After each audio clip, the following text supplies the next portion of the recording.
You ask Tiger to solve. This deals with linear equations with one unknown. The final result is x equals 5. Let's solve it step by step. Group all x terms on the left side of the equation. Subtract 3x from both sides. Group like terms. Simplify the arithmetic. Group like terms. Simplify the arithmetic.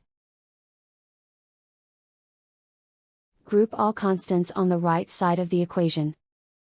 Subtract 1 from both sides. Simplify the arithmetic.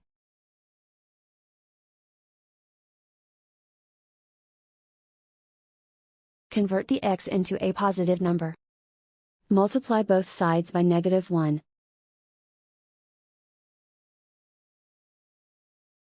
Remove the ones. Simplify the arithmetic. And so the final result is x equals 5.